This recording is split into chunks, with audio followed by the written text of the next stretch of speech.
মাসলের পাওয়ার যখন বলবে ওটাকে কোয়ান্টিফাই করতে হবে, উইক বললে হবে না। Power in the left upper limb is 4/5 বা 3/5 এরকম ভাবে বলতে হবে। যদি ফ্লেক্সার গ্রুপ এক্সটেন্সর গ্রুপ এরকম ভাবে আলাদা আলাদা করতে পারো সেটা আরো ভালো হয়, ঠিক আছে? যেমন একটা হেমিপ্লেজিয়াতে ইউজুয়ালি আপার লিম্বে ফ্লেক্সার গ্রুপটা আগে এফেক্টেড হয়, তারপর এক্সটেন্সর গ্রুপটা এফেক্টেড হয়। আর লোয়ার লিম্বে ইউজুয়ালি এক্সটেন্সর গ্রুপটা আগে এফেক্টেড হয়, তারপর ফ্লেক্সার গ্রুপটা এফেক্টেড হয়। যখন রিকভারি হয়, রিকভারিও হয় সেই অর্ডারই, যেটা আগে গেছে সেটা আগে রিকভার করবে, যেটা পরে গেছে সেটা পরে রিকভার করবে। আচ্ছা, এবার এর ইটিওলজি কিছু বোঝা যায়নি। 5 বছর ধরে এরকম ভাবে হেমিপ্লেজিয়া হয়ে আছে, এটা তো some chronic disease must be there. তো সেক্ষেত্রে আচ্ছা পরে আসছি। প্রথম কথা হচ্ছে যে আমরা হেমিপ্লেজিয়া বলতে কি বুঝি, হেমিপ্যারেসিস বলতে কি বুঝি, প্যারাপ্লেজিয়া বলতে কি বুঝি, প্যারাপ্যারেসিস বলতে কি বুঝি, আর ডাইপ্লেজিয়া বলতে কি বুঝি, জানো এগুলো আইডিয়া আছে? Hemi means one half, hemiplegia হচ্ছে paralysis of one side of the body, that includes the face, the upper limbs, the lower limbs, and the right half of the and the one half of the body. এই এরিয়াটাতে যদি weakness থাকে but not complete paralysis, তাহলে তখন সেটাকে বলা হবে প্যারাসিস, হেমিপ্যারাসিস। আর যদি complete loss of power হয় তাহলে সেটা হবে হেমিপ্লেজিয়া। যদি লোয়ার লিম্ব দুটো হয় এরকম, আপার লিম্ব ঠিক আছে, তাহলে সেটাকে আমরা বলবো paraplegia or paraparesis, depending on the stage of weakness. Diplegia কাকে বলবো? যদি নিচের লিম্ব দুটো এফেক্টেড হয়, ওপর লিম্ব দুটো এফেক্টেড হয়, বা অন্যভাবে বলতে গেলে দুটো সাইডেই হেমিপ্লেজিয়াটা থাকে, তাহলে সেটা হচ্ছে ডাইপ্লেজিয়া। ইউজুয়ালি এসব ক্ষেত্রে দেখা যায় যে আপার লিম্বগুলো একটু কম এফেক্টেড থাকে, লোয়ার লিম্বগুলো একটু বেশি এফেক্টেড থাকে, ঠিক আছে? এই হলো আমার হেমিপ্লেজিয়া গেল। এটাকে যদি আমি আরো মডিফাই করতে চাই তাহলে কি কমপ্লিট হেমিপ্লেজিয়া বা হেমিপ্যারাসিস, বা ইনকমপ্লিট হেমিপ্লেজিয়া হেমিপ্যারাসিস কখন বলবো? যদি আমার হেমিপ্লেজিয়ার সাথে ফেশিয়াল ইনভলভমেন্টও থাকে, ক্রেনিয়াল নার্ভের ইনভলভমেন্টও যদি সঙ্গে থাকে, তাহলে সেটাকে আমরা বলবো কমপ্লিট হেমিপ্লেজিয়া। খুব কমনলি আমরা যেটা দেখি যে ধরো একটা সাইডে হেমিপ্লেজিয়া রয়েছে, তার সাথে সেম সাইড বা অপোজিট সাইডে ফেশিয়াল নার্ভ পলসি হয়ে আছে, সেটা আমার তখন হবে কমপ্লিট হেমিপ্লেজিয়া, যদি এটা আপার motor neuron type of lesion হয়। ইউএমএন লিশন, এলএমএন লিশন সম্বন্ধে কোনো আইডিয়া আছে?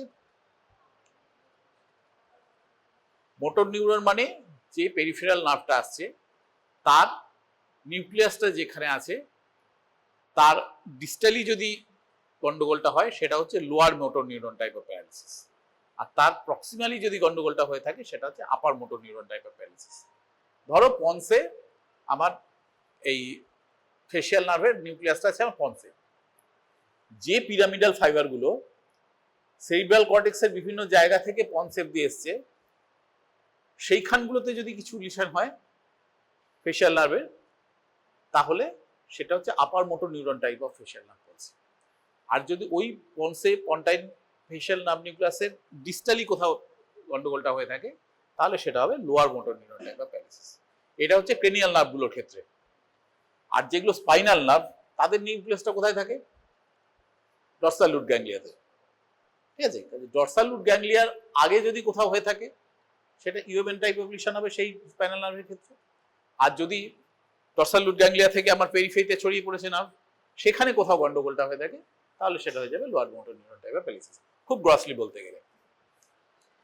এইবার ফেশিয়াল নার্ভটা খুব ইম্পর্টেন্ট এই কারণে যে ফেশিয়াল নার্ভের ইনভলভমেন্ট আছে কি নেই সেটা ইউএমএন টাইপ না এলএমএন টাইপ, তার উপর নির্ভর করে আমরা একটা গ্রস আইডিয়া করতে পারি যে লিশনটা ব্রেনের কোন লেভেলে হয়েছে, মানে পন্সের নিচে হয়েছে নাকি পন্সের লেভেলে হয়েছে নাকি পন্সের ওপরে, মানে মিড ব্রেন বা আমার সেরিব্রাল কর্টেক্সের লেভেলে, সেরিব্রামের লেভেলে কোথাও হয়েছে। ফেশিয়াল নার্ভের ইউএমএন আর এলিমেন্ট টাইপ কি করে আমরা আলাদা করতে পারি? ইউএমএন টাইপ হলে শুধু lower half of the face involve হয়, আর যদি এলিমেন্ট টাইপ হয় তাহলে আপার লোয়ার দুটোই, মানে গোটা ফেসটাই সেই সাইডটা এফেক্টেড হবে। যদিও বলতে গেলে সহজ ভাষা, মানে কমন সেন্সে তার ঠিক উল্টো মনে হওয়া উচিত। ইউএমএন পলসি হলে ওপরটা এফেক্টেড হবে, এলিমেন্ট হলে নিচেরটা হবে, কিন্তু তা নয়। ফেশিয়াল নার্ভের ক্ষেত্রে ব্যাপারটা অন্যরকম। যদি নিচের হাফটা এফেক্টেড হয় শুধু, তার মানে ইউএমএন টাইপ অফ লিশন, আর যদি দুটোই পুরোটাই এফেক্টেড হয় তাহলে সেটা হচ্ছে এলিমেন্ট টাইপ অফ লিশন। সেইটা তোমার ইউএমএন ফেশিয়াল নার্ভ এক্সামিন করা খুব সোজা। ইউজুয়ালি পেশেন্টের যদি ইউএমএন ফেশিয়াল নার্ভ পলসি থাকে, তোমাকে পরীক্ষায় দেবেই দেবে, স্পট কেসে অবশ্যই দেবে কাউকে না কাউকে, যদি ফেশিয়াল নার্ভ পলসি কোনো থাকে ওয়ার্ডে অবশ্যই দেবে, এবং দেখানোও খুব সোজা। ঠিক আছে, ওটা পেশেন্ট যদি পাও ভালো করে বারবার দেখে দেখে প্র্যাকটিস করে নেবে।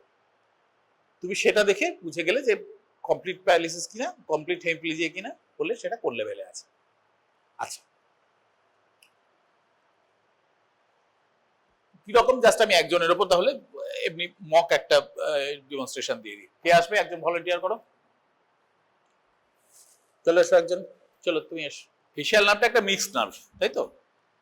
কি কি জিনিস হয়? মুখের যত মাসেলগুলো, সেই মাসেলগুলোকে সাপ্লাই করে, টাঙের টেস্টটাকে সাপ্লাই করে একটা সাইড, আর একটা জিনিস করে সেটা হচ্ছে কানে ওই তোমার অডিটরি অ্যাপারেটাসটাকে করে, যার ফলে এ হলে এফেক্টেড হলে হাইপার অ্যাকিউসিস হয়, অল্প সাউন্ডটাই ঝাঁঝা করে ভীষণ জোরে আওয়াজ হয়। এই তিনটে জিনিস হয়। তার মধ্যে হাইপার অ্যাকিউসিস আমরা ডিমনস্ট্রেট করতে পারবো না, জাস্ট জিজ্ঞেস করে বলে দেবো। জিভটা আইডিয়ালি ওই এ দিয়ে চিনির দানা দিয়ে বা এ দিয়ে ওগুলো টেস্ট করে দেখতে বলা হয়। পরীক্ষায় বললে সাধারণত যে হেল্প করে সে বলে দেয় যে আছে বা নেই, সেটা বলে দেয় প্র্যাকটিক্যালি, হাতে কলমে দেখাতে হয় না। তাহলে আমরা কোনগুলো দেখাবো? মাসেলগুলো। মাসেলগুলো আমরা কি করে দেখাবো? পেশেন্টকে বলবো, যেটাকে আমরা ভ্রুকুটি করা বলি, এরকম ভাবে মাঝখানে দেখা, এরকম টাইপের করে দেখা।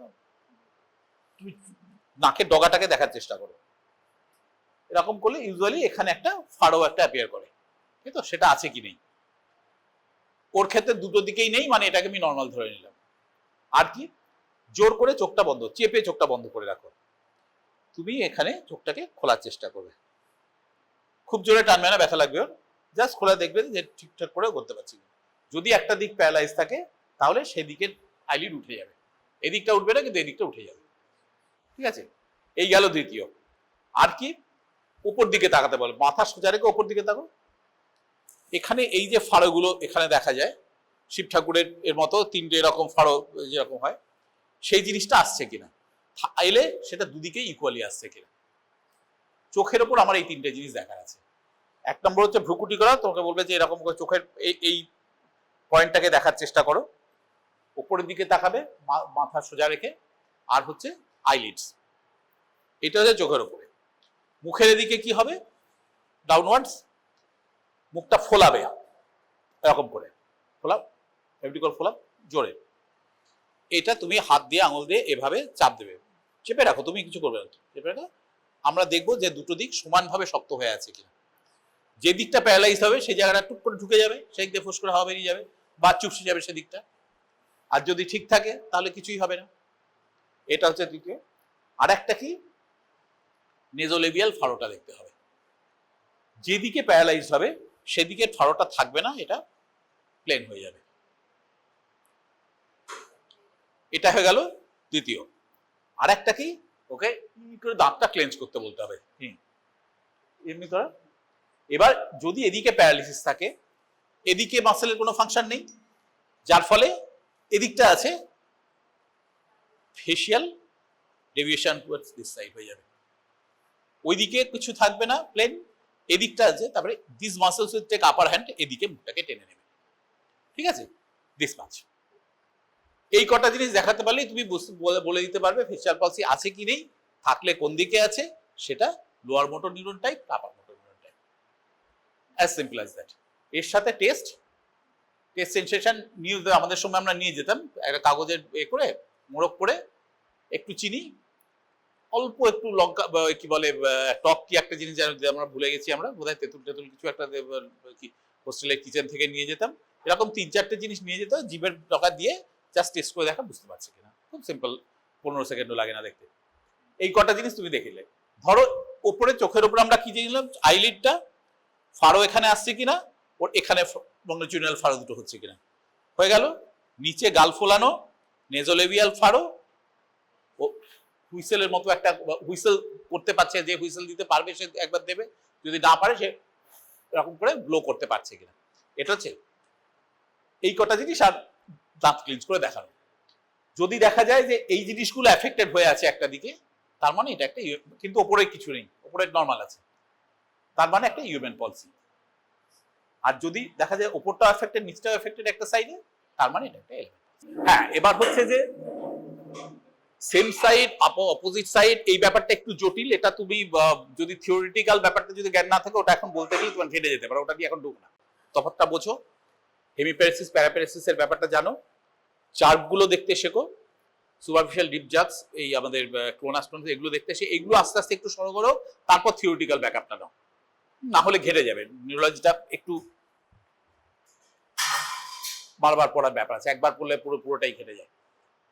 আচ্ছা, এবার হচ্ছে আমরা কয়েকটা জিনিসটা আলোচনা করি, সেটা হচ্ছে ইউএমএন পলসি আর 11 যে পলসি হলো, ধরো আমি একটা এই পেশেন্টটাকে ধরে বলছি না, আমরা যদি একটা এমনি জেনারেল একটা পেশেন্ট আরবিট্রারি তাকে ধরে বলি যে লিম্বস গুলোর একটা আপার মোটর নিউরন লিশন কি কি কারণে হতে পারে, লোয়ার মোটর নিউরন লিশন কি কি কারণে হতে পারে, এবং সেটা আমরা বাই এক্সামিনেশন কি করে তফাৎ করব। আপার মোটর নিউরন লিশনস গুলো ইউজুয়ালি সেন্ট্রাল কোনো কজ থেকে আসবে, ব্রেনের মধ্যে কোনো কারণ থাকতে পারে, বা স্পাইনাল কর্ডে কোনো কারণ থাকতে পারে। ব্রেনের মধ্যে কি থাকতে পারে, একটা সেরিব্রাল হেমারেজ হতে পারে, সিভিএ ইন জেনারেল, সিভিএর মধ্যে সেরিব্রাল হেমারেজ, একটা সেরিব্রাল এম্বলিজম বা ইনফাকশন, একটা সাবআর্কনয়েড হেমারেজ, একটা সেরিব্রাল অ্যাবসেস কোনো কারণে, যদি কোনো সাবডুরাল হেমাটোমা থাকে সেটা হতে পারে, একটা স্পেস অকুপাইং লিশন হতে পারে কোনো কারণে। এই জিনিসগুলো সব যেহেতু সেন্ট্রালি ব্রেনের এখানে এফেক্ট করছে, usually they cause upper motor neuron type of lesion. Spinal কর্ডে কি করতে পারে, স্পাইনাল কর্ডে যদি কোনো স্পেস অকুপাইং লিশন থাকে, একটা সিরিঙ্গোমাইলিয়া বলে রোগ আছে, যেটাতে স্পাইনাল কর্ডের মধ্যে লম্বা লম্বা স্পেস তৈরি হয়ে যায়, দিয়ে সেটা স্পাইনাল কর্ডের নিউক্লিয়াসগুলোকে বাই কম্প্রেশন এফেক্ট করতে থাকে, সেরকম কিছু হতে পারে। বা কোনো টিউমার হলো, বা ধরো আগে হতো, এখন আর অতটা হয় না, টিউবারকুলোসিস যদি হয় স্পাইনাল কলামে, কেরি স্পাইন যেটাকে বলতো, এই ধরনের জিনিসগুলো থেকে একটা আপার motor neuron type of lesion হতে পারে। এলিমেন্ট লিশন কিসে হবে, যদি আমি পেরিফেরাল যেতে করি, নিউক্লিয়াস থেকে পেরিফেরাল, হাজার কারণে হতে পারে, কোনো নার্ভের ডেফিসিয়েন্সি থেকে হতে পারে, কোনো টক্সিসিটি থেকে হতে পারে, যেমন লেড পয়জনিং থেকে হয় অনেক সময়, আর্সেনিক পয়জনিং থেকে হয়, এরকম নানা রকম জিনিস থেকে, বা অনেক ডিজিজ আছে যেমন জিবি সিন্ড্রোম, গিলেনবারি সিন্ড্রোম যেটাকে আমরা বলি, এগুলো থেকে হয়। এরকম অজস্র রোগ আছে যার থেকে এলিমেন্ট টাইপ অফ লিশন হতে পারে। এবার ডিফারেন্সিয়েট করবো আমরা কি করে, যদি আমরা গ্রসলি তফাৎটা দেখি, ইন্সপেকশনে আমরা কতগুলো তফাৎ দেখতে পাবো। কিরকম না, এলিমেন্ট টাইপ অফ লিশনে, ইউএমএন লিশনে usually group of muscle is affected, একটা পুরো গ্রুপ, ধরো এখানে পুরো ফ্লেক্সার গ্রুপ অফ মাসেলস গুলো সব এফেক্টেড হয়েছে, বা এক্সটেন্সর গ্রুপটা এফেক্টেড হয়েছে, depending on the zone of affection. পায়ে হয়তো পুরো এক্সটেন্সর গ্রুপটা এফেক্টেড হয়েছে, বা পুরো ফ্লেক্সার গ্রুপটা এফেক্টেড, এরকম ভাবে হয়। এলিমেন্ট লিশনে অনেক সময় দেখা যায় ইন্ডিভিজুয়াল মাসেলস আর ইনভলভড, ধরো কোয়াড্রেটাস লাম্বোরামটা, বা আমাদের ধরো এর একটা গ্রুপ অফ লয়াল মাসেলস যেগুলো আছে, এগুলো তো একটা কমন সাপ্লাই, সেই নার্ভটাতে যদি কোনো কারণে একটা এলিমেন্ট লিশন হয়, তাহলে শুধু ওই মাসেলটা, ওর আশেপাশে দুটো তিনটে মাসেল এফেক্টেড হবে, তার বেশি কিছু হবে না। কাজে এলিমেন্ট লিশনে পার্টিকুলার একটা মাসেল বা দুটো তিনটে অ্যাডজাসেন্ট মাসেল এফেক্টেড হওয়ার চান্সটা অনেক বেশি, কিন্তু ইউএমএনে ইউজুয়ালি অ্যাজ এ হোল একটা গ্রুপ পুরো এফেক্টেড হয়, এক নম্বর। দু নম্বর কি, এলিমেন্ট লিশনে ইউজুয়ালি মাসেল ওয়েস্টিং হয়, মাসেল ওয়েস্টিং হয়, ইউএমএন লিশনে সেটা হয় না। হতে পারে অনেক দিন ধরে অনেকদিন পরে, মানে এই পেশেন্টের যদি 5 বছর ধরে সত্যি সত্যি একটা হেমিপ্লেজিয়া হয়ে থেকে থাকে, তাহলে এই 5 বছর তো সেই মাসেল গ্রুপটা ডিসইউজ হয়েছে। মাসেল ডিসইউজ হলেই এফেক্টেড হচ্ছে, আস্তে আস্তে মাসেল শুকিয়ে যাবে, কাজে তখন একটা অ্যাট্রফি হতে পারে। কিন্তু পেশেন্টের 15 দিন 20 দিনের হিস্ট্রি, সেই পেশেন্ট ইউএমএন লিশন নিয়ে এসে সাধারণত কোনো ওয়েস্টিং দেখাবে না। মাসেলের বাল্ক ঠিক আছে কিন্তু মাসেল কাজ করছে, কিন্তু একটা এলিমেন্ট লিশনে মাসেল যেটা এই 15-20 দিনের মধ্যেই সে একটা ওয়েস্টিং দেখাতে পারে। এটা গেল দ্বিতীয়। আর কি, মাসেল ফ্যাসিকুলেশন হতে পারে এলিমেন্ট লিশনে, ইউএমএনে হয় না। ফ্যাসিকুলেশন মানে কি রকম, যেটাকে আমরা চোখ নাচা বলি, চোখের পাতাটা টিক টিক টিক টিক করে নামছে, ইনভলান্টারি, আমি চাইলেও ওটাকে কন্ট্রোল করতে পারছি না। হাত কাঁপে অনেক সময়, পায়ের জায়গাটা হয়তো টিক করে একটা কেঁপে ওঠার মতো হলো, এটা আমাদের সবার হয়, মাঝে মাঝেই হয়। এগুলো হচ্ছে ফ্যাসিকুলেশন, মাসেল ফ্যাসিকুলেশন। বেশিরভাগ ক্ষেত্রে এগুলো ইডিওপ্যাথিক, হঠাৎ হঠাৎ হচ্ছে, কেন হচ্ছে কেউ জানে না, মাসেল নিজেও জানে না, ও নিজে নিজে ঠিক হয়ে গেছে। এই ফ্যাসিকুলেশনটা এলিমেন্ট লিশনে কমনলি হতে পারে, কিন্তু ইউএমএন লিশনে সাধারণত হয় না। এই তিনটে ব্যাপার তুমি ইন্সপেকশনে দেখতে পাবে: ওয়েস্টিং, প্রেজেন্স অফ ফ্যাসিকুলেশন, আর muscles being affected in a group, individually or in a group. আচ্ছা, এবার কি, এটা আমার চোখে দেখা। এবার আমার হাতে কলমে দেখার মধ্যে আমি কি কি পাবো? কি কি আমরা দেখে থাকি? টোন দেখি, পাওয়ার দেখি, রিফ্লেক্স দেখি, তাই তো? এটা আমি মোটর সিস্টেমের কথা বলছি, সেন্সারিতে যাইনি। সেন্সারিতে usually depending on the etiology সাধারণত সেন্সারি সিস্টেমটা এফেক্টেড হয় না, যদি না এমন কোনো লিশন থেকে হয়েছে যে সে গ্লোবালি সবকিছুকে এফেক্ট করে নিয়েছে, সেরকম কিছু হলে। সেগুলো আমরা যত থিওরি পড়বো পরে জানতে পারবো, ওগুলো নিয়ে এখন মাথা খারাপ করার দরকার নেই। হেমিপ্লেজিয়া বা হেমিপ্রেসিস, পেরিপ্লেজিয়া বা প্যারাপ্লেসিস আমরা প্রিলিমিনারি, এখন আমরা এটাকে শুধু মোটর সিস্টেমের এফেকশন বলেই ধরে নিচ্ছি। ধরো সেক্ষেত্রে আমার সেন্সারি কিছু এফেকশন কোথাও কিছু হয়নি। ব্লাডার বাওয়েল এফেক্টেড আছে কিনা সেটাও ডিপেন্ড করবে তোমার কজের উপর। টোন, পাওয়ার, রিফ্লেক্সে আমরা কি দেখব? টোনটা দুটো সাইডে আমি কম্পেয়ার করে দেখব। ইউএমএন লিশনে টোন বেশি হবে, শক্ত হয়ে যাবে মাসেল গ্রুপটা। মানে তুমি টোন আমরা কি করে দেখি? যেদিকে পেশেন্টটা ওই মানে মাসেল গ্রুপটা যেদিকে কন্ট্রাক্ট করার কথা তার উল্টো দিকে করে দেখি যে মাসেলটা কতটা রেজিস্ট্যান্স দিচ্ছে। বইয়ে দেখো এক একটা গ্রুপের জন্য এক রকম ভাবে দেখার ব্যবস্থা আছে, সব ছবি দিয়ে সুন্দর করে দেখানো আছে। তো যদি ইউএমএন লিশন হয় টোনটাও হবে বেশি, ঠিক আছে? এটাকে বলে হাইপারটোনিসিটি বা রিজিডিটি। ইউএমএন লিশনে ইউজুয়ালি এটাকে বলা হয় lead pipe rigidity. Lead pipe rigidity মানে কি? রিজিডিটিটা কন্টিনিউয়াস, পাটা ভাঁজ করা আছে, তুমি পাটা সোজা করছো, যে গ্রুপটার এগেইনস্ট, যে মাসেল গ্রুপটার এগেইনস্টে তুমি ওটাকে সোজা করছো, সেটার উপর তুমি হাত দিয়ে আছো, থ্রু আউট দ্য মুভমেন্ট তুমি একই রকম রিজিডিটি পাবে মাসেলটাতে। আর একটা কি? ক্ল্যাস্প নাইফ রিজিডিটি। ক্ল্যাস্প নাইফ রিজিডিটি হচ্ছে টিপিক্যালি পাওয়া যায় পার্কিনসনিজমে। একটা ছুরি, যেটা ওই খাপে ঢাকা ছুরি, আমরা খুলি, কাট কাট কাট করে খোলে, একেবারে স্মুথলি খুলে গেল এরকম হয় না, কাট কাট কাট করে খুলছে। এই জিনিসটা হচ্ছে ক্ল্যাস্প নাইফ রিজিডিটি। একটা পার্কিনসনিজমের পেশেন্টকে যখন তুমি এরকম ভাবে টোন টেস্ট করতে যাবে, তখন দেখবে ওটা ধাপে ধাপে লিম্বটা সোজা হচ্ছে। লিম্বটা ভাঁজ করা লিম্বটাকে তুমি সোজা করে দিলে এইভাবে সোজা হয়ে গেল, সেটা হবে না, এটা এরকম ভাবে সোজা হবে। এটা হচ্ছে ক্ল্যাস্প নাইফ রিজিডিটি। আর হেমিপ্লেজিয়া বা আপার মোটর নিউরন লিশনের জন্য যে রিজিডিটি হবে, সেখানে তুমি পুরোটাকেই খুলতে পারছো, স্মুথলি খুলতে পারছো, কিন্তু অনেকটা স্টিফ হয়ে আছে। আমার হাত এমনি খুলে গেল, তো ওটাকে তোমার টেনে টেনে এরকম করে একটু শক্ত করে খুলতে হবে। কতটা রেজিস্ট্যান্স দেবে সেটা depends on the intensity of hypertonicity. ফ্লেক্সারে এলিমেন্ট লিশনে এরকম কোনো হাইপারটেনসিটি থাকবে না, ইট উইল বি ফ্ল্যাসিড, ঢিলে হয়ে থাকবে মাসেল গ্রুপটা। So it is called flaccid paralysis. আর ইউএমএন ওটাকে বলা হয় স্প্যাস্টিক প্যারালিসিস। এই দুটো টার্ম মাথায় রাখতে হবে, স্প্যাস্টিক প্যারালিসিস বা স্প্যাস্টিক প্যারাপ্যারালিসিস, স্প্যাস্টিক প্যারালিসিস অথবা ফ্ল্যাসিড প্যারালিসিস। ইউএমএন এ স্প্যাস্টিক, এলএমএন এ ফ্ল্যাসিড। এই হয়ে গেল টোনের ব্যাপার। এরপর আমরা কি দেখব? পাওয়ার দেখবো। পাওয়ার যেটা তখন প্রথমে বললাম, পাওয়ারটাকে তোমার কোয়ান্টিফাই করতে হবে।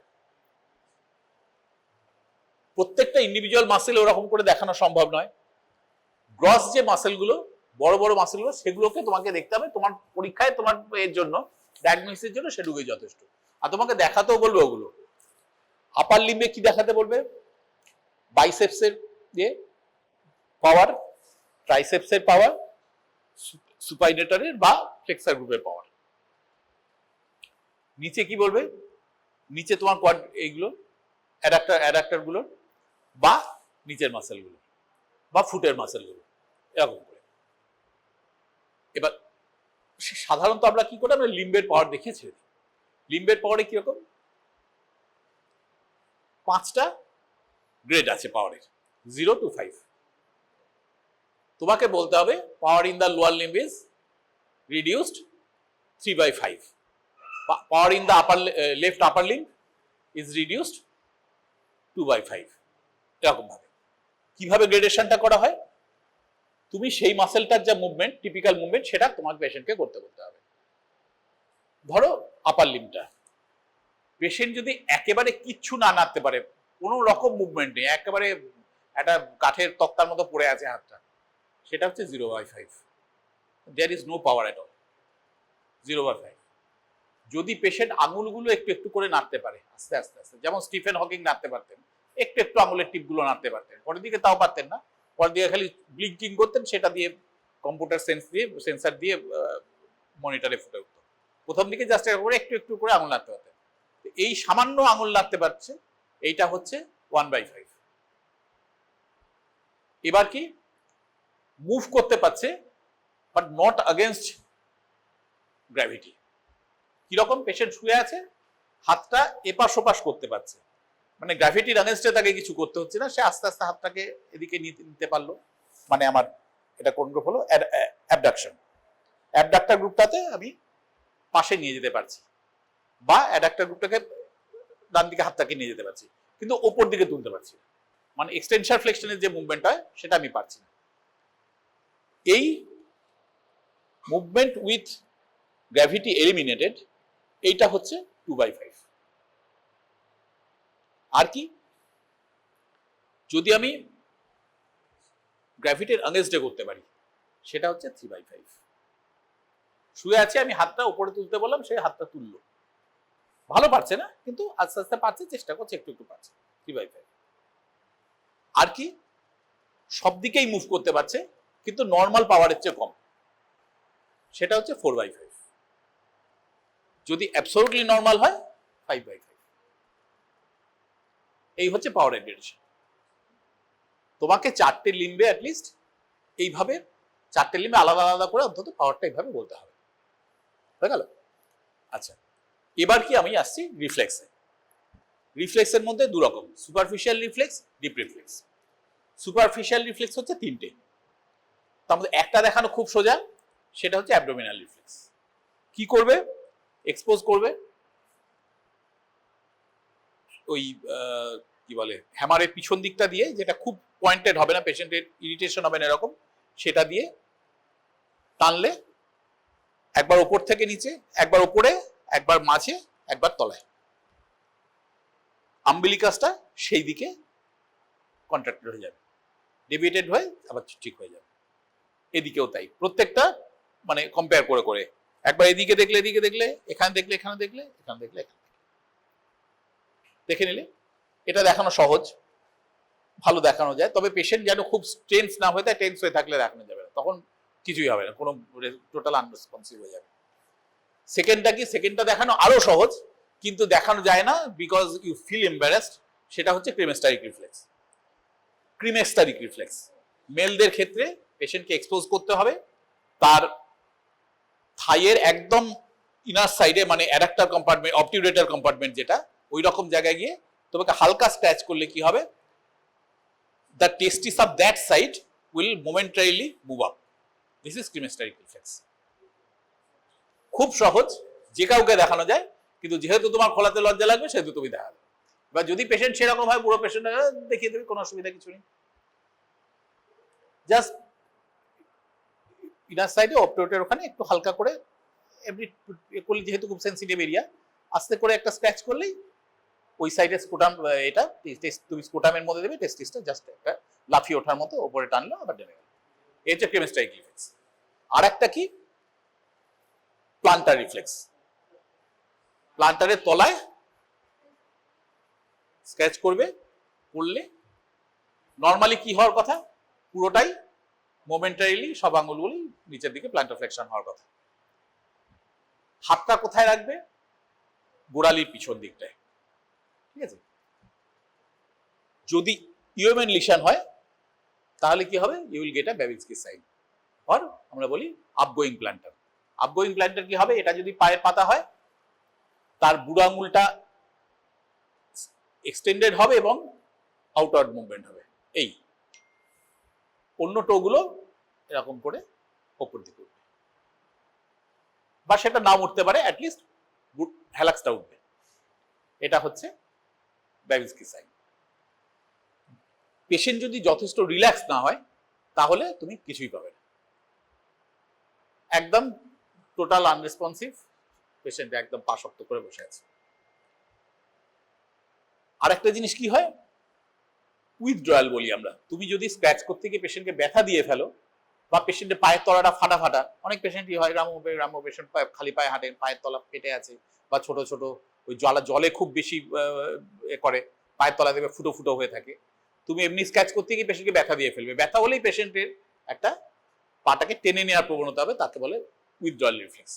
তাতে তুমি বেবিনস্কি সাইনটা পাবে না। তোমাকে দেখে নিতে হবে যে পায়ের তলাটা কিরকম আছে, সেরকম দেখে সেই অনুযায়ী কত জোরে টানবো সেটা তোমাকে তার সেই অনুযায়ী ঠিক করতে হবে। কোন দিকে টানছো, এই যদি পায়ের পাতা হয়,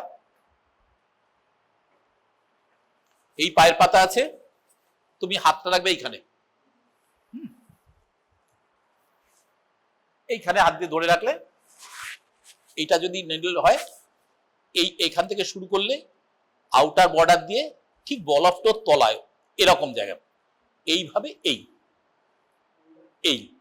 বল অফ টো এর উপরে যাবে না, তাহলে উইথড্রয়াল হয়ে যাওয়ার চান্স বাড়বে, ব্যথা লাগবে। এই আউটার বর্ডার দিয়ে এইভাবে টানলে, টেনে এখানে, এত আস্তে আস্তে না, আর একটু তাড়াতাড়ি, এই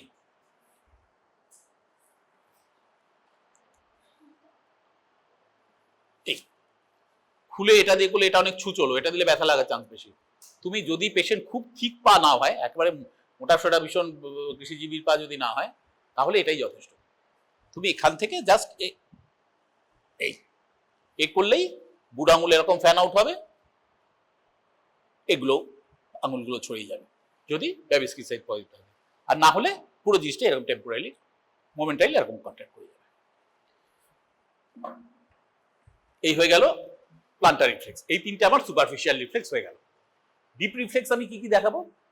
ডিপ রিফ্লেক্স হচ্ছে ওপরে তিনটে, biceps reflex, biceps jerk, triceps jerk, supinator jerk, আর নিচে নি জ্যাক, অ্যাঙ্কেল জ্যাক, ব্যাস।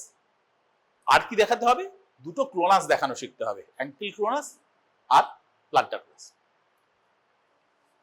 অ্যাঙ্কেল ক্লোনাসটা ইউজুয়ালি দেখাতে বলে, দেখানো খুব সহজ, পেশেন্ট যদি পাও একটা দেখলেই বরাবরের মতো শিখে যাবে। জাস্ট এটা ধরে প্যাটেলাটাকে ধরে শার্পলি নিচে টানতে হয়, টানলেই যদি ইউএমএন লিশন হয় তাহলে এরকম জার্কি মুভমেন্ট হতে থাকবে, প্যান্টারটাকে এই মাসেলটা জার্ক হতে থাকবে, এটা 2-3 বার এরকম লাফিয়ে লাফিয়ে উঠবে উপর দিকে।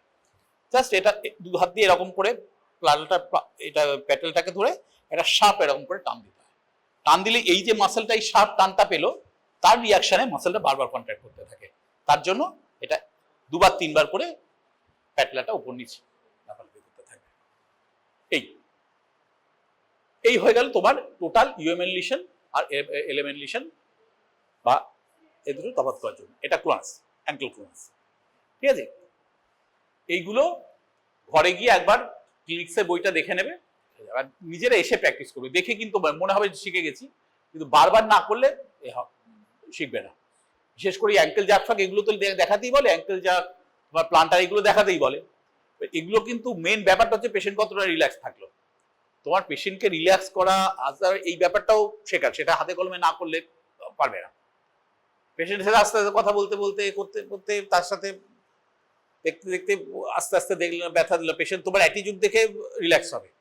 তুমি না আমি কিছু করবো না, আমি কিছু করবো না বলে পেশেন্ট রিল্যাক্স হবে না। তুমি তার সাথে কতটা টেন্ডারলি কথা বলছো, কতটা সফটলি তাকে হ্যান্ডেল করছো, এর উপর কিন্তু পেশেন্ট রিল্যাক্স হবে। তুমি পরিষ্কার করে যখন নিজের যখন দেখা যায় বসিয়ে দিলে, বসিয়ে পাটা ঝুলিয়ে, এবার এই তুমি পা ঝুলিয়ে রেখেছো কিন্তু তুমি ভাবছো পাটা, কিন্তু পেশেন্ট কিন্তু টেন্স হয়ে আছে, তার মাসাল এখানে শক্ত হয়ে আছে। যদি দেখবে যে পাটা ইজিলি ড্যান্ডেল করছে কিনা, এই যদি এইভাবে হালকা করে দুলতে থাকে তার মানে রিল্যাক্স আছে। যদি না থাকে তুমি এমনি দুবার তুমি হাত বুলিয়ে একটু দুলিয়ে নাও পাটাকে। তারপরে এ দিয়ে পরীক্ষায় কিন্তু এই হ্যামারটা পারতপক্ষে ইউজ করবে না। হ্যাঁ, ওই যেটা এ থাকে লম্বা স্টিকের মাথায় চাকতি লাগানো যে হ্যামারটা, ওই হ্যামার একটা জোগাড় করে রাখবে। ওইগুলো দিয়ে অনেক ভালো জাগ দেখানো যায়। জাস্ট এমন করে তুমি করে মারলে পেশেন্ট একদম করে জাগ দেখিয়ে দিল। হ্যাঁ, অ্যাঙ্কেল জাগ হচ্ছে এই পাটাকে পেশেন্ট ধরো শুয়ে আছে, এই পায়ের ওপর এই পাটাকে তুলে দিলে, ঠিক আছে, তুলে দিয়ে তুমি এইখানে টেন্ডিকুলাসের উপর মানে হাত দিয়ে কোনো সাপোর্ট দিতে হবে না, এই পায়ের ওপর এই পা দিয়ে রাখলে। তোমার হাত যদি না থাকে তাহলে পেশেন্ট নিজেই অনেক রিল্যাক্সড হয়ে যাবে। ঠিক আছে, দিয়ে জাস্ট টেন্ডিকুলাসের উপরে টাক করে আসতে পারে মারলে, তাহলে তখন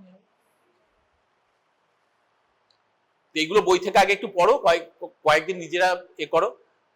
নিউরোলজি কেস হতে হবে তার কোনো মানে নেই, কারণ নর্মালি রিফ্লেক্স দেখানোটা তো শিখতে হবে, সেটা এমনি পেশেন্টের উপরই দেখে দেখেই শিখতে হবে, বা নিজেদের উপরেও করতে পারো। তুমি তোমার রুমমেটের উপর করলে তোমার রুমমেট তোমার এভাবেই করতে হবে। আমরাও এরকম ভাবেই করেছি। ঠিক আছে, এই করে করে করে করে প্রসিজিয়ার গুলো শিখলে তারপরে পেশেন্ট দেখলে তখন তোমাদের ব্যাপারটা রিওয়ার্ডিং হবে, না হলে বুঝতেই পারবে কি দেখছি কি না দেখতে।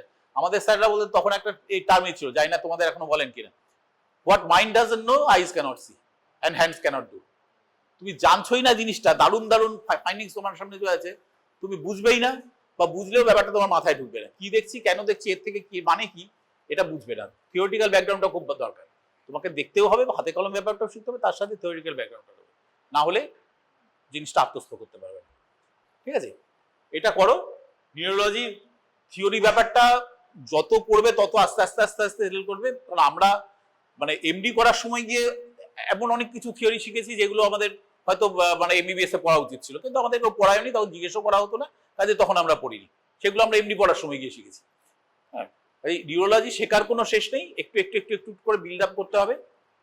কোনো ফ্রাস্ট্রেশনের ব্যাপারই নেই, আগে এক্সামিনেশন গুলো শেখো, গ্রস ব্যাপারগুলো জানো, আস্তে আস্তে হয়ে যাবে। দেখো এতদিনে রেসপিরেশনের ব্যাপারটা মোটামুটি তোমাদের অনেকটা শেখা হয়ে গেছে, পেটের ব্যাপারটাও মোটামুটি জেনে গেছে, অনেকগুলো কেস ফেস দেখালো, দেখেওছো। নিউরোটা এইভাবে করে নাও, তাহলে প্রায় সবই দেখা গেল। আর সিবিএস এর ব্যাপারটা, এবার সিবিএস এ ধরো টিপিক্যাল যদি কোনো নিউমাটিক হার্ট ডিজিজ না পাওয়া যায়, তাহলে তো তুমি সেরকম অত বেশি মারমার ভিভ এ সমস্ত কিছুই দেখতে পাবে না। তোমাকে খালি প্রসিজিয়ার গুলো দেখাতে বলবে, ওর উপরে ক্রসিং হবে। যদি কোনো পেশেন্ট থাকে সে পেশেন্ট দেখবে। সিবিএস এ একটা মজা হলো, একটা মাইট্রাল স্টেনোসিস যদি তোমার ওয়ার্ডে পেশেন্ট ভর্তি হয়, তোমরা 50 জন গিয়ে দেখলেও কোনো ক্ষতি নেই, কারণ তুমি তো তাকে ব্যথা দিচ্ছ না, পেশেন্ট তোমাকে রিসেন্ট করবে না। একসাথে সবাই মিলে হামলে পড়লে মুশকিল। কিন্তু যদি পেশেন্ট 5 দিন ভর্তি থাকে, তোমরা 4 বেলা 3 জন করে গিয়ে দেখলে, তাহলেই তো 60 জনের দেখা হয়ে গেল। কিছুই না, তুমি তো জাস্ট স্টেথো বসাচ্ছ, দেখছো, তুমি তাকে লাফাতেও বলছো না আর ঠুকতেও বলছো না, জাস্ট তো বসে বিভিন্ন জায়গাগুলো দেখছো, অ্যাজ সিম্পল অ্যাজ দ্যাট। তো এটা করলে এক্সামিনেশনটা মোটামুটি অনেকটাই শেখা হয়ে যায়। ক্রেনিয়াল নার্ভের এক্সামিনেশন গুলো ভালো করে শিখতে হবে। এই 7 নার্ভটা খুব ইম্পর্টেন্ট। 7 নার্ভে যদি পেশেন্ট থাকে অবশ্যই দেবে। হাইপোগ্লসাল নার্ভ যদি থাকে 12, খুব রেয়ারলি পাওয়া যায় আজকাল, থাকলে দেবে। ঠিক আছে, স্পাইনাল অ্যাক্সেসরি, হাইপোগ্লসাল নার্ভ এগুলো বিশেষ কিছু দেখানোর নেই। স্পাইনাল অ্যাক্সেসরিতে খালি ওই এটা দেখানো, শোল্ডার এটা দেখানো হয়, আর ওই স্টার্ট করাটা দেখানো হয়, এইগুলো। আর হাইপোগ্লসালে মেইনলি জিভের ব্যাপারটা আসে। হ্যাঁ, যেটা একটু কমপ্লিকেটেড লাগে সেটা হচ্ছে চোখের গুলো। 3টে এই মানে এই মানে চোখের যেগুলো মোটর নার্ভ আর কি, তোমার ট্রক্লিয়ার, অ্যাবডুসেন্স আর অকুলোমোটর, এই 3টে একটু জটিল। এই 3টে একটু বারবার করে করে ঠিক করতে হবে, কোনটা ওই এ অ্যাডাকশন হচ্ছে, অ্যাবডাকশন হচ্ছে, উপরে সুপার রোটেশন হচ্ছে, অবলিক রোটেশন হচ্ছে, ওইগুলো একটু। ওই 3টে ছাড়া বাকি সবগুলোই খুব সিম্পল। ট্রাইজেমিনালও খুব সিম্পল, ফেশিয়াল তো দেখিয়েই দিলাম। হাইপোগ্লসাল, স্পাইনাল অ্যাক্সেসরি তো একটা দুটো জিনিসই দেখানোর আছে, বেশি কিছু নয়, খালি মাথায় রাখতে হবে জিনিসটা কি হচ্ছে, এটুকুই। একমাত্র যেটা নিয়ে একটু ঘাটে সেটা হচ্ছে ওই চোখের 3টে নার্ভ, ওই 3টে একটু কয়েকবার করলেই ঠিক হয়ে যাবে। ক্রেনিয়াল নার্ভের এক্সামিনেশনগুলো ভালো করে শেখো। এই জার্ক ফার্কগুলো, জার্ক, ক্লোনাস, এইগুলো দেখানোটা ভালো করে শেখো, বাকি থিওরিটা আস্তে আস্তে হয়ে যাবে, অসুবিধা হবে না। ঠিক আছে? তো এবার থিওরিটিক্যালি বলতে গেলে ইউএমএন 11 এর এগুলো তোমার কারণগুলো তো গ্রসলি আমরা জানলাম। এবার সেই পেশেন্টকে আমরা একটা ক্লিনিক্যালি ডায়াগনোসিস একটা করলাম, করে এবার আমরা কি করবো, মানে টু এস্টাবলিশ দ্য ডায়াগনোসিস আমরা কি করব? যদি ইউএমএন পলসি হয় তাহলে সেক্ষেত্রে radiology plays a big part. তোমাকে সিটি স্ক্যান করে দেখতে হবে যে মাথায় কোথায় কি আছে না আছে, তোমার সিএসএফ করতে হতে পারে যদি কোনো ইনফেক্টিভ কিছু বলে আমরা মনে করি, সেগুলো দেখতে হবে। সিটিটা যদি মানে যথেষ্ট ডিসিসিভ না হয় তাহলে তো এমআরআই করতে হতে পারে, সেগুলো অনেক পরের ব্যাপার। এইগুলো করা, তারপর তুমি যখন এটা পেলে কজটা পিন পয়েন্ট করতে পারলে, তারপর তার ট্রিটমেন্ট, সেগুলো তো তোমাদের এখন না জানলেও চলবে। শুধু সিভিয়ার ম্যানেজমেন্টটা কি, গ্রস কি কি করতে হয় না হয় সেই ব্যাপারগুলো। এবার যেমন তোমাদের সিনিয়র ব্যাচটায় যারা আউটগোয়িং ব্যাচ, ওদের পরীক্ষায় যেমন একটা কোশ্চেন ছিল এরকম যে স্ট্রোকের পেশেন্ট ইমিডিয়েটলি এসছে, মানে প্রথম 24 ঘন্টার মধ্যে যদি প্রেজেন্ট করে তাহলে what will be your management. 6 নম্বর না 8 নম্বর ছিল, খুব কম স্টুডেন্ট গুছিয়ে লিখতে পেরেছে। এলো পাতারে এটা ওটা সেটা এক গাদা কথা লিখেছে, এগুলো কোনো দরকার নেই। ওই এক্সামিনেশন থেকে শুরু করে তার ইনভেস্টিগেশন হেন তেন ওগুলো কে চেয়েছে, আমি তো ম্যানেজমেন্ট লিখেছি। পেশেন্ট যখন তুমি ইমার্জেন্সিতে বসে আছো, তোমার কাছে পেশেন্ট চলে এসছে, 6 ঘন্টা কি 8 ঘন্টা পেশেন্টের একটা হেমিপ্যারেসিস হয়ে আছে বা কিছু একটা হয়ে আছে সাজেস্টিভ অফ সিভিএ, সেই পেশেন্টকে তুমি রিসিভ করা থেকে কি কি করবে প্রথম 24 ঘন্টা, এজ সিম্পল অ্যাজ দ্যাট। তাকে ইনিশিয়ালি তার এবিসি ঠিক আছে কিনা সেটা দেখে নাও, একটা গ্রস এক্সামিনেশন ঝটপট করে নাও, তারপরে তাকে শুয়ে তার যা যা দেওয়ার দরকার সেগুলো দেয়া। যদি সাজেস্টিভ মনে হয় যে ইনফেকশন না হেমারেজ, যেটা বোঝার সবচেয়ে সহজ উপায় কি, ধরো আমরা যখন তোমাদের স্টুডেন্ট ছিলাম তখন তো সিটি ফিটি ছিল না। আমি যখন ইন্টার্নশিপ করছি তখন কলকাতায় প্রথম সিটি স্ক্যানের প্রথম ল্যাব তৈরি হয়, আমাদের সিটি কোনো গল্পই ছিল না। তখন কি হতো, ক্লিনিক্যালি ডিফারেন্সিয়েট করতে হতো। একটা পেশেন্ট এসছে এ নিয়ে স্ট্রোক নিয়ে, সে সেরিব্রাল হেমারেজ নিয়ে এসছে না সেরিব্রাল ইনফেকশন নিয়ে এসছে, বোঝার কতগুলো গ্রস উপায় আছে। হ্যাঁ, সবসময় সেটা হয়তো একদম নিখুঁতভাবে আমরা বলতে পারবো না, কিন্তু বেশিরভাগ ক্ষেত্রে মিলে যাবে। কি কি, এক নম্বর হচ্ছে যদি সেটা খুব র্যাপিড ডেভেলপিং করে তাহলে সেটা তুমি ধরে নিতে পারো হেমারেজ।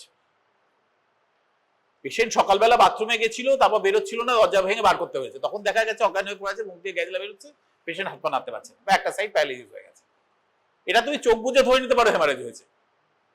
কারণ এত র্যাপিড, 3 ঘন্টা 4 ঘন্টার মধ্যে পুরো পিকচারটা ডেভেলপ করে গেছে, এই জিনিসটা হেমারেজ ছাড়া হবে না। ঠিক আছে? আর যদি জিনিসটা গ্র্যাজুয়ালি ডেভেলপ করে, 2 দিন 3 দিন ধরে হচ্ছে না, পরশু 2 দিন 3 দিন থেকে একটু কথাটা জড়িয়ে যাচ্ছিল, পরশু থেকে কাল বিকেল থেকে দেখছি মানে হাত পা গুলো ঠিক মতো নাড়ছেন না, এখন দেখো দেখুন না মুখটা বেঁকে গেছে কিরকম। এই যে গ্র্যাজুয়ালি একটা গোটা দিন ধরে একটু একটু একটু করে একটা এসে হয়েছে, এটা ইনফেকশন। ইনফেকশনটা হচ্ছে কি করে, একটা পার্টিকুলার পোর্শনে ব্লাড সাপ্লাই বন্ধ হতে হতে হতে টিপিক্যালি কমে গেছে, ডিস্টাল এরিয়াটাতে প্রথমে ইস্কিমিয়া হয়েছে, তারপরে ইনফেকশন হয়ে গেছে, এটা হতে সময় লেগেছে। হেমারেজ হলে গেবে, হেমারেজ একটা জায়গায় হু হু করে ব্লিডটা জমেছে, সেই জায়গাটা বাই কম্প্রেশন পুরো জিনিসটাকে চারপাশের নার্ভ নিউক্লিয়াস গুলোকে একদম অকেজো করে দিয়েছে। তো এই দেখে তফাৎ করতে হবে। তুমি যখন ওপিডি ইমার্জেন্সিতে কাজ করছো, তুমি এই ধরনের ছোট একটা শর্ট হিস্ট্রি নিয়ে 1 মিনিটের মধ্যে তুমি তফাৎ করে ফেলতে পারবে যে এটাকে আমি ইনফেকশন লাইনে ট্রিটমেন্ট করবো নাকি আমি হেমারেজের লাইনে ট্রিটমেন্ট করবো। কি তফাৎ, হেমারেজ যদি হয় আমাকে সবার আগে বিপি কন্ট্রোল করতে হবে। কিরকম বিপি, পেশেন্ট হয়তো 220/140 বিপি নিয়ে চলে এসছে, তাকে আমার বিপি কন্ট্রোল করতে হবে। বিপি আমি এবার ধাই করে কমাতে পারবো না, 220 থেকে আমি রাতারাতি 150-এ নামাতে পারবো না।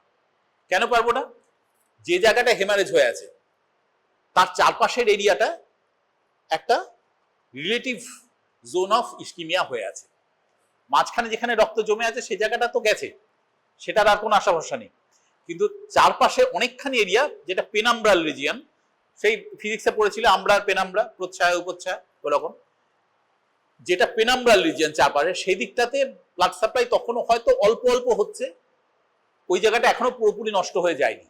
তোমার ট্রিটমেন্টের লক্ষ্য হচ্ছে সেই জায়গাটাকে রেস্কিউ করা। মাঝখানে যে জায়গাটা গেছে সেটাকে তোমার আর কিছু করেনি, ওটা পরে ফাইব্রোসিস হয়ে যাবে। আশপাশের ওই জায়গাটাকে যতটা সম্ভব কমানো। তোমার যাবতীয় ট্রিটমেন্টের লক্ষ্য হচ্ছে ওই পেনাম্ব্রাল লিজিয়ানটাকে ঠিক করা। তার জন্য কি দরকার, তুমি ব্লিডিংটাকে এই ব্লাড প্রেশারটাকে কিছুটা কন্ট্রোল করলে যাতে হেমারেজের চান্সটা কমে, নতুন করে হেমারেজ হওয়ার প্রবণতা কমে যায়। এবার তুমি যদি খুব তাড়াতাড়ি বিপিটা কমিয়ে দাও তাহলে কি হবে, ওই যে জায়গাটাতে যে ব্লাড সাপ্লাইটা আসছে হুট করে বিপিটা কমে গেলে কি হবে, তখন রিফ্লেক্সে ওখানে ভেসোকনস্ট্রিকশন হয়ে যাবে, মানে প্যারাডক্সিক্যালি ব্লাড সাপ্লাই আরো কমে যাবে, তাতে পেনাম্ব্রাল রিজিয়নটা বেড়ে যাবে। যে কারণে খুব ধাপে ধাপে আস্তে আস্তে বিপিটা কমাতে হয়। ঠিক আছে, প্রথম 24 ঘন্টা বলা হয় যে 25 to 30% বেশি বিপিটা নামাতে হবে না। ধরো তোমার 240 বিপি হয়ে আছে, তার 25% মান তোমার কত 60, মানে তুমি 240 থেকে ওটাকে 180 অব্দি নামাও, তোমাকে 140 বা 150-এ নামাতে হবে না। নেক্সট ডেটা আরেকটু কমে, তোমার আইডিয়াল বিপি হচ্ছে 140/90 এর ক্ষেত্রে। 140/90 হয়ে গেলে তুমি নিশ্চিত তুমি হাত গুটিয়ে নাও, তার চেয়ে আর কমানোর চেষ্টা করো না। এবার প্রথম দিনে ওই 25% কমে ওটা 180-তে নামলো, তারপর দিন আবার একটু কমে কমে কমে আস্তে আস্তে ওটা 140/90 চলে গেল। এইভাবে বিপিটা কমানো হয়। এটা যদি একটা ইনফেকশনের কেস হয়, তোমার বিপি কমানোর কোনো ব্যাপারই নেই, কারণ একটা ইনফেক্টেড এরিয়া, সেখানে যদি তুমি বিপি আরো কমিয়ে দাও সেখানে ব্লাড সাপ্লাই আরো কমে যাবে, আরো ইনফেকশনটা আরো বেড়ে যাবে, তাই না?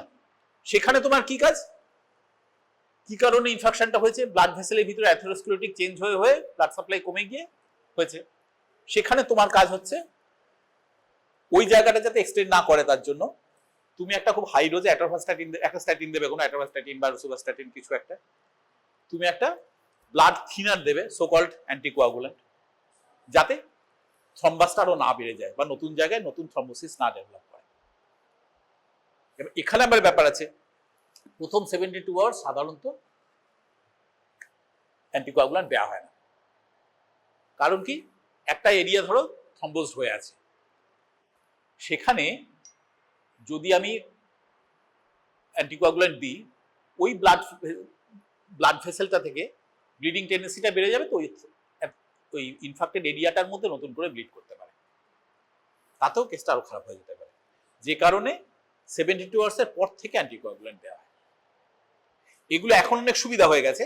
এখন পেশেন্ট এলো, পেশেন্টের রেডিওলজিক্যাল চেঞ্জটা ব্রেনে ডেভেলপ করতে 6 থেকে 8 ঘন্টা সময় লাগে। ইউজুয়ালি আমাদের এখানে তার আগে কোনো পেশেন্টই আসে না। যদি এসে যায় খুব ভালো কথা, তাকে আমি ইনিশিয়ালি রিসাসিটেট করলাম। যদি আমার মনে হয় হেমারেজ নয়, হেমারেজ হলে আমি করে নেবো, ইউএসজি করে সিডি করে নেবো, কারণ কতটা হয়েছে না হয়েছে সেটা আমার তাড়াতাড়ি দেখা দরকার। কিন্তু যদি আমার মনে হয় যে না এটা ইনফেক্ট, সেক্ষেত্রে আমি 6 ঘন্টা অ্যালাউ করবো। কারণ একটা সেরিব্রাল ইনফেকশনে রেডিওলজিক্যাল চেঞ্জটা রেডিওলজিক্যালি ভিজিবল হতে আমার 6 ঘন্টা সময় লাগবে। 6 ঘন্টা পরে আমি একটা সিডি করে দেখবো যে কোনখানে হয়েছে, কতটা হয়েছে। যদি আমি দেখি যে না সেরকম বড় কিছু নয়, বা ছোট ছোট অনেকগুলো জায়গায় হয়েছে যেটাকে ল্যাকুনার ইনফার্ট বলে, সেরকম কিছু হলে আমি সেরকম বুঝে যদি মনে করি অ্যান্টিকোয়াগুল্যান্ট হয়তো 72 ঘন্টার জায়গায় 48 ঘন্টা বাদেও দিতে পারি, কিন্তু ওইটা দেখে তবে দেবো। তো এই ধরনের ব্যাপারগুলো গ্রস কতগুলো জিনিস আছে যেগুলো প্রথমেই করতে হবে, বাকিটা পুরোপুরি সাপোর্টিভ। আগে অনেক কিছু, আগে যেন ম্যানিটল দেওয়া হতো, 20% ম্যানিটল দেওয়া হতো। কেন না, একটা হেমারেজ হয়েছে বা ইনফাক্ট হয়েছে, তার চারপাশে যে ইডিমেটাস এরিয়াটা রয়েছে সেই ইডিমাটা কমানোর জন্য 20% ম্যানিটল। আমরা যখন হাউসটার ছিলাম নর্ম ছিল 200 ml একদম জেটে দিয়ে দাও, তারপরে ওটাকে 6 ঘন্টা অন্তর 100 ml করে দিতে থাকো জেটে, মানে কন্টিনিউয়াস নয়, জেটে। এটা কি ফিলোসফিটা কি না, ওই যে 20% ম্যানিটলটা ব্লাড সার্কুলেশনে ঘুরতে থাকবে, সে ওই জায়গাটা থেকে জলটাকে টেনে নেবে, সেরিব্রাল ইডিমাটাকে ছড়িয়ে নেবে।